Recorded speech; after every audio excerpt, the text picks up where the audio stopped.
Assalamualaikum warahmatullahi wabarakatuh. Afaan Ingilish dubbisuun yoo isin rakkise karaa kana fayyadamaa.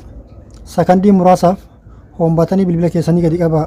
Sana booda Google Translate kanatti al tokkoof cuqaasaa. Sana booda iddoo Ingilish jettu kanatti al tokkoof cuqaasaa. Sana booda gubbaa irratti iddoo sarchii kanatti cuqaasuudhaan afaan dubbisuu ni dandeettan sana sarchi gootu.